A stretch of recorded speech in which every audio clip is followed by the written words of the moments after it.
This is your Wednesday daily delivery. I am Michael Rand.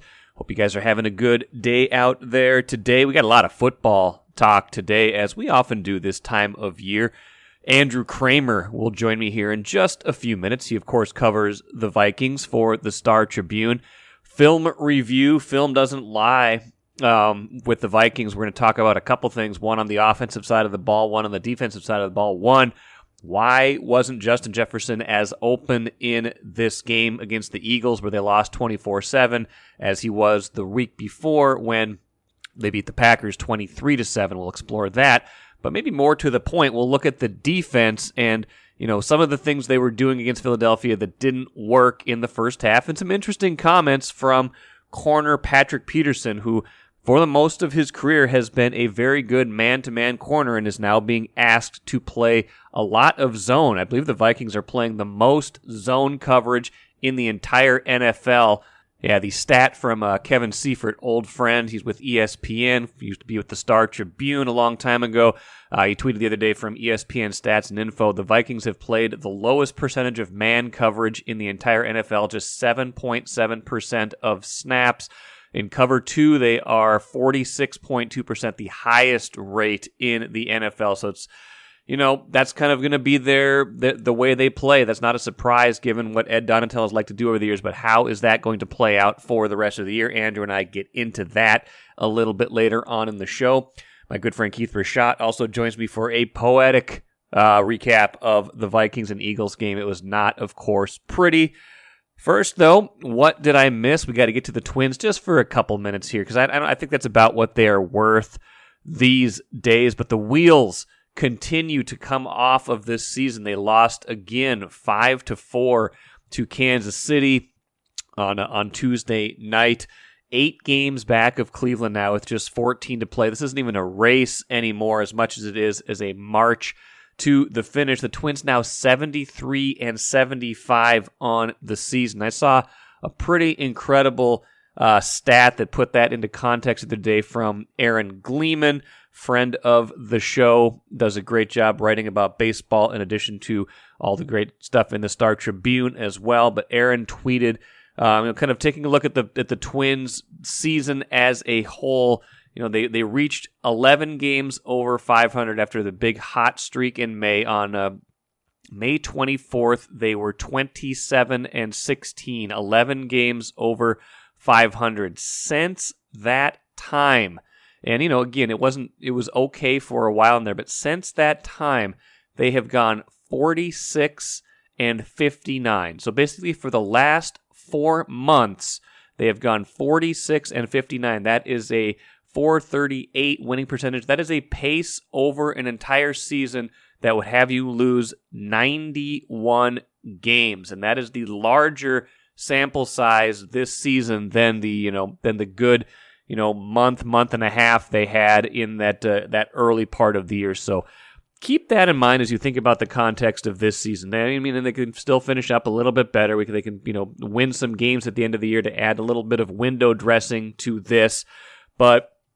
I hope that gives the Twins' brain trust a better picture of all that needs to be fixed. Because if you're doing that while playing in the American League Central, the worst division in baseball, you're in trouble. You have more than just a few problems. And of course, injuries have told a significant part of the story, at least in the second part of this season. We all know that. Those things are seemingly beyond control, but also when you have a lot of them, you start to wonder, well, is that something that can be fixed? Do they need to try something different on that front as well? Because the way they seem to be, resting players, holding players out, things like that, that's not helping. That doesn't seem to be the thing that's going to keep them healthy. So do they need to look at that? Do they need to look at some other things that they are doing organizationally in order to improve going forward? And in this game, a good example of that, just some blunders along the way. Gilberto Celestino benched during the game for a couple of different blunders, including a base running mistake, including some lack of hustle after an at bat that went poorly for him. So If you're trying to take some positives out of the end of this season, I think you're mostly looking at some individual performances and not anything that's going on with the collective right now. And that's a tough thing to see, especially after they were in first place for so much of this season. But maybe this is good. Maybe the fact that the wheels have completely come off of this season and come off of this team is a good thing. Maybe that will help them have to take a longer look at all that they are doing right now and make some more serious changes than they would have otherwise. MGM Wine and Spirits is the choice for savings, service, and a great selection of spirits, pre-mixed cocktails, wines, and of course, ice-cold beers and hard seltzers.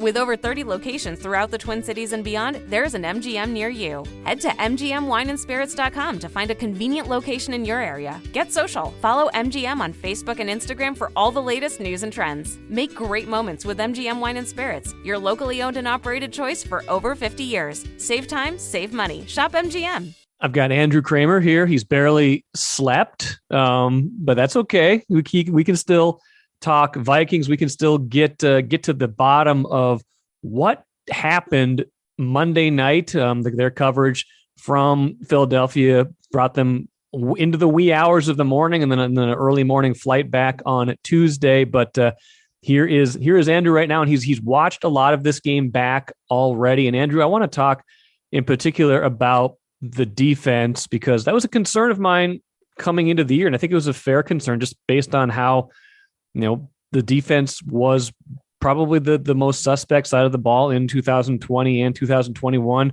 Brand new scheme, a 3-4, a new coordinator brought in with Kevin O'Connell. Looked very good in kind of confusing Aaron Rodgers and making him hold the ball and not a lot going for the Packers and only allowing 7 points in week one. This game was a complete turnaround, though, from what you saw, from what you heard, and I'll play a Patrick Peterson quote here in a little bit, but from what you saw and heard, what was the difference? How was Philadelphia able to do what they did, especially in that first half? Yeah, Jalen Hurts. I mean, it's no secret to anybody who obviously watched the game, but Jalen Hurts played phenomenal. And it stands out even more so when you go back and watch this game, because the way the Vikings played him, it was remarkable the amount of times it was just the deep four shell, right? It was Harrison Smith and Cam Bynum very deep back. It was the two corners, Patrick Peterson and Cam Dantzler, very far back, about 8 to 10 yards off the line of scrimmage at every single snap.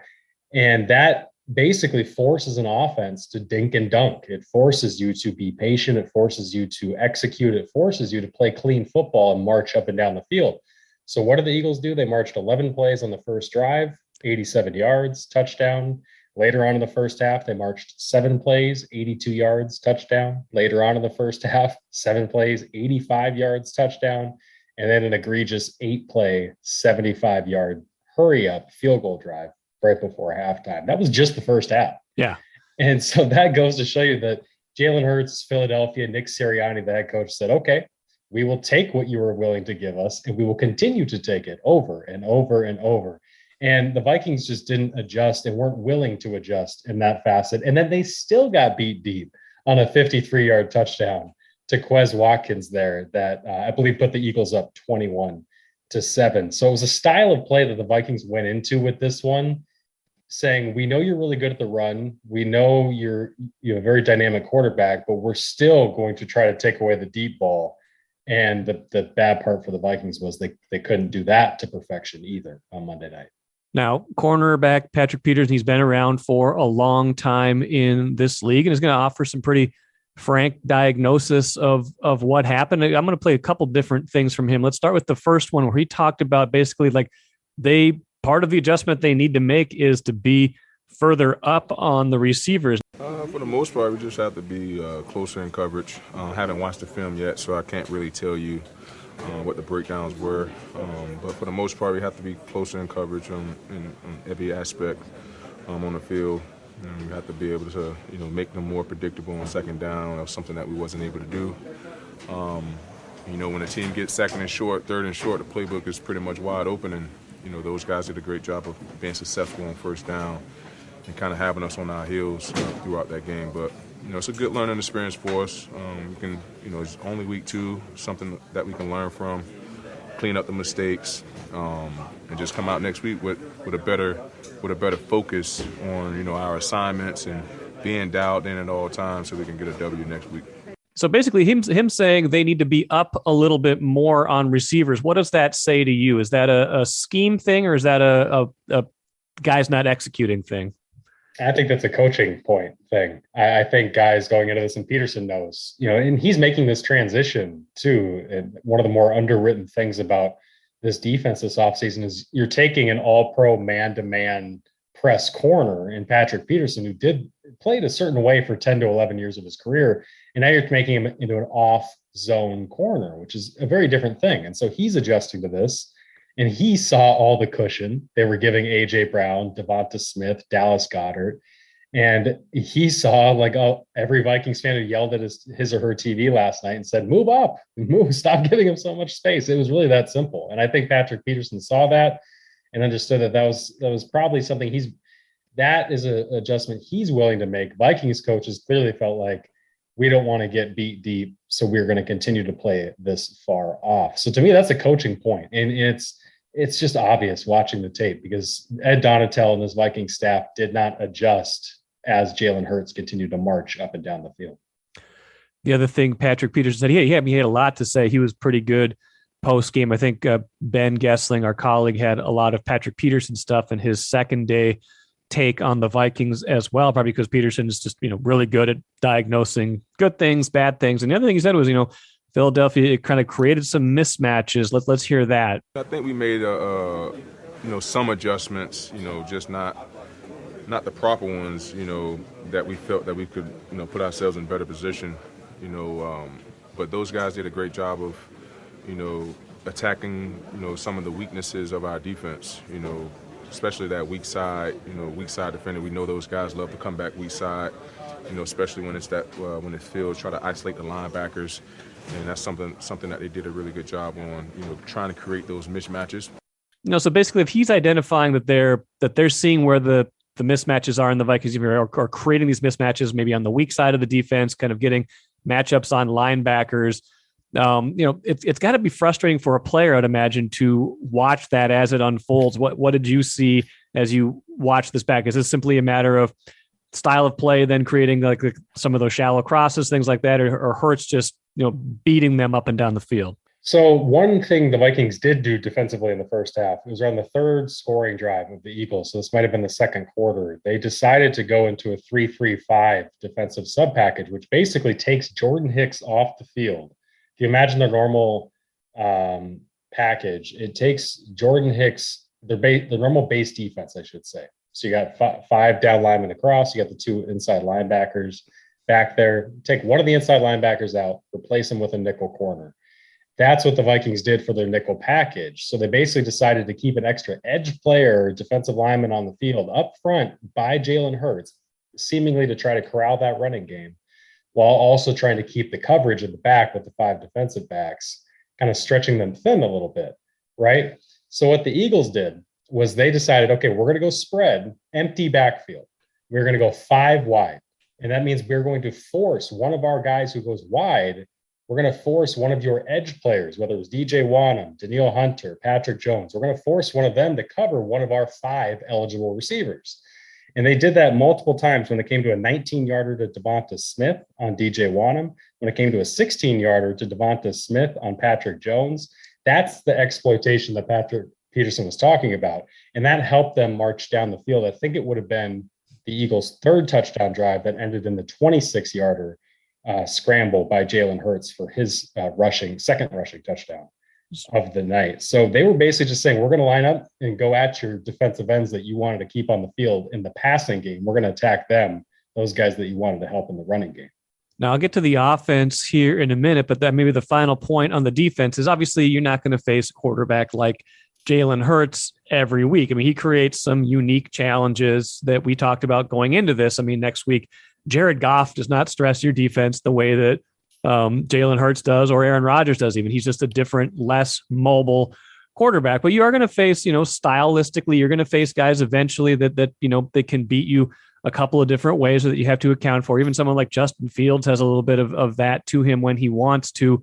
How do they then avoid having other teams just do these same things to them? How do they then kind of counter whatever was going wrong in this case. Well, this was a unique challenge. Yeah, Detroit can't necessarily do what Philadelphia just did because Jared Goff is not the kind of mobile threat, right? And so that's why some of these things are not going to be issues every single time. They're just going to be issues when you face Kyler Murray, Lamar Jackson, Jalen Hurts, these kind of mobile quarterbacks. That's not to say that they don't have issues in coverage. There were times where, like, for instance, on that hurry-up drive, the field goal hurry-up drive before halftime, Cameron Dancer was just beat on a comeback route for 18 yards to Devonta Smith, where, I mean, that's just a normal thing that any pinpoint accurate quarterback could do to you. And that's the kind of vulnerability that the Vikings still have, is that when you have a great wide receiver core like Philadelphia has, and you have a pinpoint quarterback like Hurts is throwing, he still showed you some ways that you can take advantage of this very soft zone defense that the Vikings are running.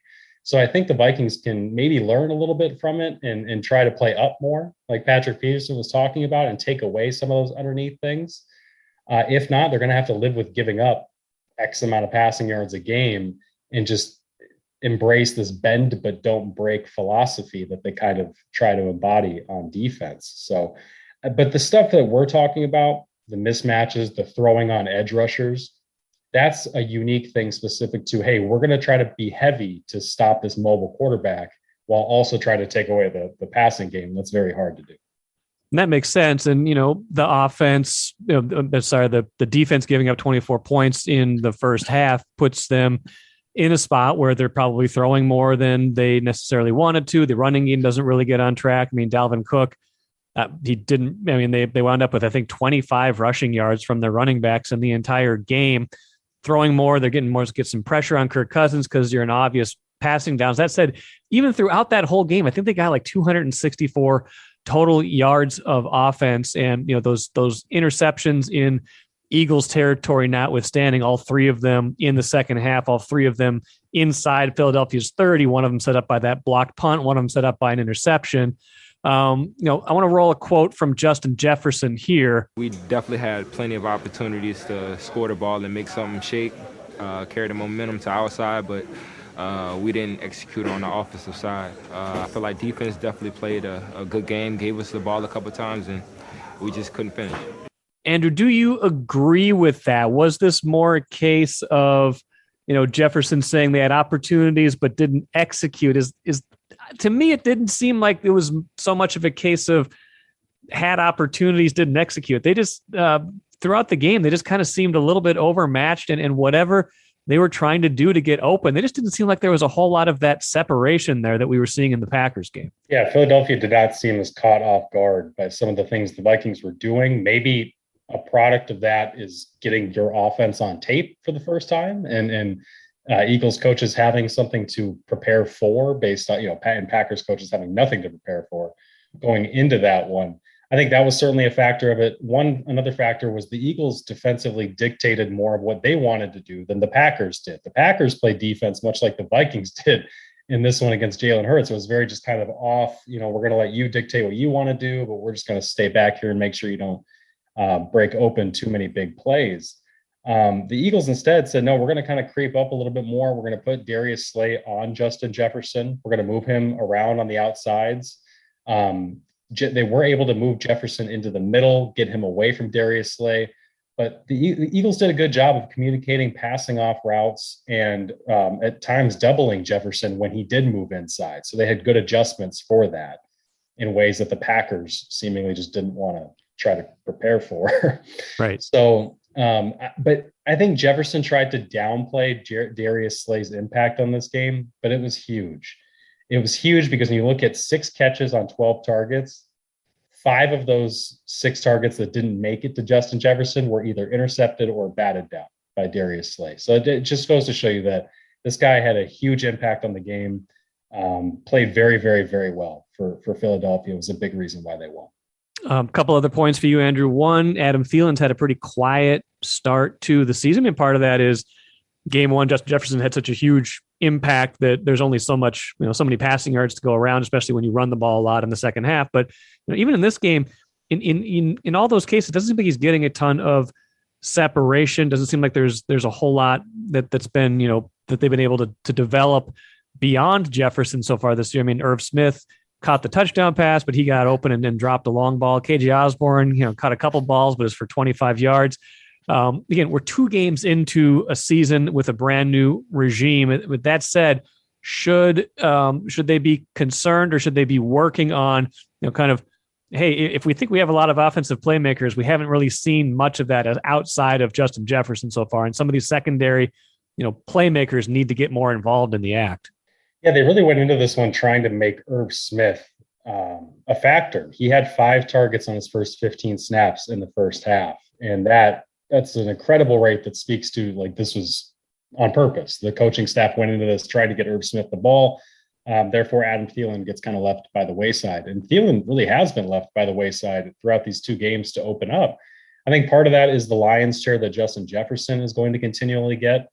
I think another part of that is this coaching staff trying to get more people involved. I mean, when you look at this, Kirk Cousins, I know he threw 46 passes on Monday night, but he targeted, I think, 8-9 different people. This isn't one of those, hey, we're just going to get our 4 guys that we like and just kind of scheme things up and design the ball. They're trying to spread it around a little bit. Is that the smart way to go? I don't necessarily know. I think you got 3 really, really elite skill level players, Jefferson, Thielen, and Cook. And maybe they might want to shorten the rotation a little bit to get Thielen more involved. I think, last point for you, Andrew, I think most people would rationally say the Vikings aren't as good as they looked in week 1 and probably weren't as bad as they looked in week 2. That said, I think you can probably take something from the sum total of that and say, what of especially you saw Monday, what of that is particularly concerning as you think about the rest of the season? What do you think of it gets smoothed out? Did you take one particular thing, maybe especially on the idea of, this is, if this wasn't a problem in week 1, it really was in week 2, and it could be in weeks 3, 4, 5, and beyond? Yeah, I think it's the adjustments for defensive coaching, right? And wanting to make sure that your veteran defensive players are on the same page as you and what you want to do. Don't want to have a mutiny, Andrew. Don't want to have a mutiny. You do not. So when you got a 3-time All-Pro corner coming out in week 2 and saying, I think we should have done this differently when it came to a coaching point, it stands out. And I think that's one of the things where as soon as they face a little adversity defensively, there's going to be some differences in opinion on how they should go moving forward. And so I think moving forward, that is one thing I'm very curious to see is, do they get everybody on the same page to play defense the way that Ed Donatel and this group wants to? And I think they're going to be offenses that are able to exploit them a little bit. I think Philadelphia is an extreme version of it. I think they caught Philly at a point where Jalen Hurts is playing as well as he's ever played. And that offense is healthy and very talented right now. So I don't think the sky's going to be falling every week when it comes to this Vikings defense. But if they want to go, as far as they want to go and win a playoff game and so forth, they're going to have to figure out philosophically, is this the way that this personnel can operate on defense? This is the way they want to operate. They got some stuff to figure out when it comes to that. They do indeed. Well, maybe a little bit reprieve with the Lions. Although I think the Lions have scored like 71 points so far this year, so maybe they're not the pushover they used to be. That's just it. When you look at this Lions offense, Amon-Ra St. Brown, DeAndre Swift, who only got 7 touches, yet he put up 80-some yards and a touchdown last week. This Lions offense is a really great offensive line. Basically, every spot but the quarterback you look at and be like, that's a really good offense. So, and they can still surprise you clearly if they're averaging 32 points a game so far. Andrew, good stuff. Appreciate it. We'll be back at it again probably next Tuesday, and until and get some rest and go crunch those numbers again. Sounds good, Mike. Thanks. Bring in my good friend Keith Rashad right now, award-winning author of the book My Least Favorite Team is My Favorite Team, about the Vikings. We call this segment the same thing. We got some groundbreaking evidence last week, Keith. We had some positive feedback on this segment. Somebody said they really appreciated the I hate the Packers part of last week's segment. That was the first piece of positive feedback that we have ever gotten for this stupid segment. I'll take it. I'll take it. In private, I've gotten some good feedback as well, but it's been that was the first piece of public feedback. In private, I've gotten plenty of good feedback too. Everybody loves it. Know what I'm saying? But anyway, on this segment this year, we are only delivering you Vikings haikus, only of the finest quality. And if they are going to be of the finest quality, Keith, they are going to stand in stark contrast to the play on the field Monday night when the Vikings lost 24-7. Andrew Krammer and I have already gone into the nitty gritty of the film, the details of some of what went wrong. I would prefer now, though, to hear the more poetic version of our feelings about this. So yes, sir, please. Can I have the first of your haikus? Okay. Number one. All right. Glad I really cleared my throat for the podcast. You really did. I'm sure everybody appreciated that. Yeah. All right. Number one. Philadelphia. Completely embarrassing. Burn it to the ground. Wow. Burn what to the ground is my question. The city of Philadelphia. The whole city? The whole thing, right? Just start There's over? no redeeming qualities about the city of Philadelphia whatsoever, right? Yeah, these people, oh, well, it's the birthplace of American democracy. Well, where's that gotten us? Just strike one. Okay. Strike one, I say to that. Yeah, people's like, oh, we love the cheesesteaks. Well, yeah, a country that is dying of heart disease absolutely needs more cheesesteaks. I don't think so. But what about their rich sports heritage? The stupid Eagles wouldn't have a Super Bowl were it not for the fact that Mike Zimmer's defense did not come through yet again, right? The Phillies are the Cubs without the charm. Yeah. Right? The 76ers wasted Dr. J. It could only squeeze out one championship there. And the Flyers ruined hockey in the mid-70s by trying to beat everybody up. The Goons, the Broad Street Bullies. The whole thing is just pointless, and we should burn that city to the ground, salt the earth, and never speak of it again. We at Daily Delivery do not condone arson in any way. That was a figurative, metaphorical statement. I think maybe you want to burn that game film to the ground, though, because it wasn't good. No, not at all. And I got a question for you. Yeah. So which version of the Vikings do you more believe? The one that we saw in week 1 or the one that we saw in week 2? Oh, that's a good question. I mean, they were so different. It's hard to, the wishy-washy answer is that I think pretty obviously they're not as good as they were in week 1 and they're not as bad as they were in week 2. But if you point blank asked, which are they closer to, or which do you think is more indicative of kind of what they'll do this year?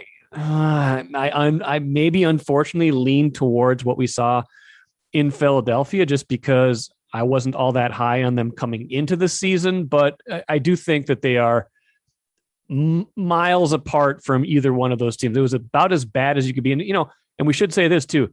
They're undefeated this season when their opponent drops a sure touchdown, and they are winless this year when they drop a sure touchdown. Oh, I've got a haiku about that. Oh, let's hear it. Oh, Irv Smith Jr., is your thumb still hurting you? Please catch the football. Yeah, that was it 21-7, I think at that point. It was like a second and long. Good play design. Seemed like, I think Jefferson and somebody else might have ran deep, kind of cleared out the field on the other side. And they're probably expecting Smith not to go that far because he's a tight end, but he's a tight end that functions kind of like a receiver. Wide open, good throw by Cousins. It's right there. And it's like, it wasn't even just like off the fingertips. It was like in the arms, in the hands, and then it just falls to the ground. That almost certainly would have been 6. It certainly would have gotten them down very deep. And that's, an undeniable turning point in the game. So, okay, let me ask you another question then. Okay. Now who's asking the questions? Yeah. Who's the journalist here? Yeah. We've been hearing a lot, and there's been, I guess, understandable hope for Irv Smith for 3 or 4 years now. He had a productive first year. He's been injured a lot. There hasn't been the production that has gone along with the, let's just call it hype for the time. Correct. When do we give up hope for this particular player? I mean, not now. I think what you have to see is a full season where he's healthy, because I think you're right that the production hasn't matched the kind of optimism about it. I mean, you look at him and he's got all the tools, and when he's been healthy, he has been a reasonably productive player. And he's the kind of tight end that you look at and say he gives teams the matchup problems you want from a tight end. He's fast. He's physical enough. He can get open in different ways. But I think if you get to the end of this year and he's been relatively healthy, but you look at it and you say, he's more of a, he's an average tight end. He's not one of these guys that you're going to feature in your offense. That's when you start to say, Okay, combine that with the fact that he's inevitably going to get injured again at some point. Then you got to say, is this really the long-term answer at tight end? What do you think? It wasn't just that touchdown drop or what would have been a touchdown. We can imagine, right? There were at least 2 other times in the first half when they tried to go to him on 3rd down and he couldn't make the catch. He couldn't make the play, couldn't get separation, or just couldn't fight his way through it. And so I am beginning to question whether or not he is everything that we had hoped he would be, or that we're told that he can bring to the table.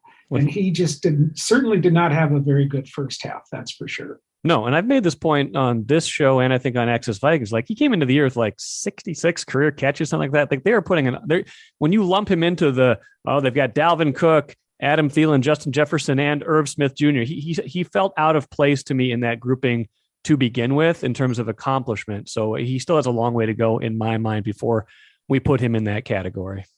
All right, I feel some more poetry coming out of this. So let's let me go. give you number 3 here. Okay. I am an old man. True. I went to bed at halftime. Don't you dare judge me. Well, he didn't miss anything. The score was the same at the end of the game as it was at halftime. I mean, all you missed were 3 Kirk Cousins interceptions from inside Philadelphia's 30-yard line, which just would have made you so full of rage that you might not have been able to get to sleep. And I'm not judging you. You're on the East Coast, so you're Eastern time zone at least. You've got, that game at halftime is probably sitting at like 10 o'clock your time. Yeah, it was. It was. And when the alarm goes off at 5:30 the next day, you got to get the kid to school. I'm an old man. I am tired. I'm a single dad, as has been established, right? This stupid world makes me in perpetual need of a nap. Yeah. And so I was not going to stay up for the second half of that awful ridiculousness that I don't even know how to describe. And I've seen a million times with this team. What would you have done if it had been like a competitive game that they were playing well? Say they're up like 17-13 at halftime. Would you have still gone to bed, or would you have toughed it out? That's a tough one. But luckily, since it's Kirk Cousins on Monday night, I'll never have to find out. Tough but fair. All right. What's your 4th one? Okay. 4th one. 4th and last one for this week. Okay. Fire O'Connell. I'm not overreacting. You are, you big jerk. First loss, and you're going to fire the guy. That is rough. That's tough. But you know what? Maybe that does. It's kind of funny because that does speak to how much this swings up and swings down. Even my own opinion of this team has swung up and swung down already a few times this year. Like, 2 months ago, I was thinking this was like a 10-win team, and then before the season started, I'm like, nah, this feels like more like a 7-win team. Then they beat the Packers, and you're like, everybody's excited. Now they lose to the Eagles. It's like the NFL. Probably sometimes we need to calm down and not fall for the hype or the immediate reaction. But I don't know if they lose at home to the Lions next week, then there's going to be some muttering. I felt like this Philadelphia game was a game where they had more to gain than they did to lose. I feel like it's the opposite against Detroit. They've got more to lose than they do to gain. You're expected to beat Detroit. If you lose that game, then the questions start to come out. First of all, you totally missed the Denny Green joke because you just had to talk so much on your own podcast. You don't get enough airtime, right? Talking about swinging up, swinging down. Well, Calcutta Clipper. Right? Calcutta Clipper. Second of all, the idea of firing O'Connell after 2 games is, of course, ridiculous. Right?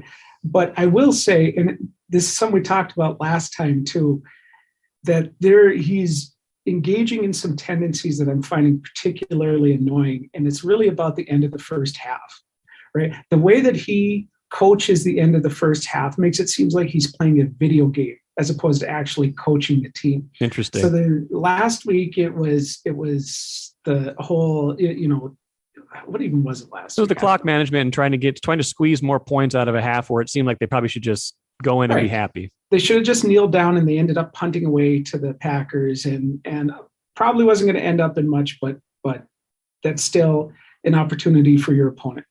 This week, it's 3rd down, right? And the Eagles looked content to run out the clock, You are already down. You may as well just let them run out the clock. But no, he's so convinced that he and Kirk Cousins can squeeze out some points at the end of the half, just like last week, that he calls the timeout on third down. The Eagles get the first down and then proceed to march further down the field to add the field goal on top of it.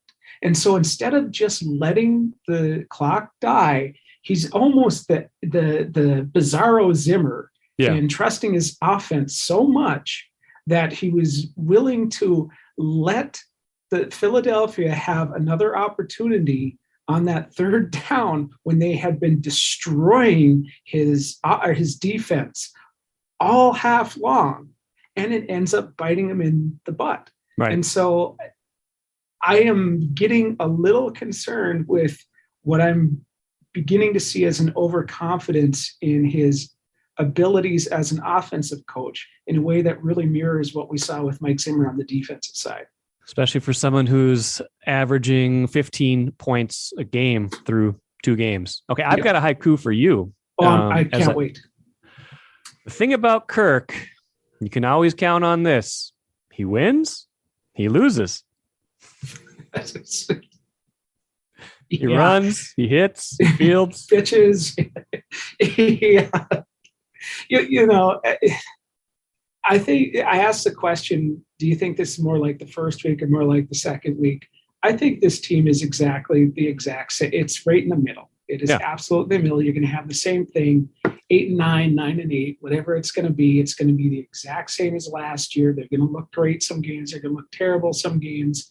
They looked great last week because Aaron Rodgers decided not to throw to wide receivers anymore. Correct. They looked terrible this week because they couldn't adjust to a quarterback that knows how to actually run around on the field a little bit. Yeah. And Jalen Hurts was pretty good. He was very good. He was very good. But this team is just, it's going to be the same thing. And they need to finally figure out that they need to make some serious changes with the personnel if anything's going to change. Otherwise, we're going to be doing this exact same thing for who knows how long. For as long as Cousins is probably here, because he is 60, 60, and 2 as a starter now in his career. He never strays far from 500. That is just who he is and who the Vikings have been when he has been their quarterback. My goodness, that was a lot of football talk, but a lot of good football talk, and that's what we do here during the NFL season. Let's finish with the cooler quick. Anthony Edwards fined $40,000 by the NBA for using homophobic language on social media the other day. Drop in the bucket. They need to do something. I think that's good that they've done something at least. But I think Jim Souhan, like I've talked about, had a good column a few days ago that Anthony Edwards needs more than just a fine. He needs to make sure that this is something that's not part of his, not part of his everyday thinking. Make sure that there's a new way of thinking for Anthony Edwards that comes out of this, and I can certainly hope that is the case. Chris Hine, our beat writer, also had a great piece where he caught up with Cheryl Reeve about this situation and how hurtful it was personally to her. So if you haven't read those pieces, go back and look at it and just think about this situation in its broader context and how Anthony Edwards needs to grow as a person. That will do it for today. Good stuff coming up on Thursday's show. I'm expecting to have Jason Gerwin from The Streamable to talk about some very interesting Bally Sports North developments as well as some NFL Sunday ticket stuff. He is an expert on those things. You guys are all interested in those things, so that should be fun. Also, Mariano Sori-Marin will join me from the Gophers football team. An interesting story as well. One of the best players on a very good defense and a great backstory. Just a very interesting guy that I really enjoyed catching up with, so I hope you enjoy that on Thursday's show as well. That's it for today. We'll catch you again on Thursday.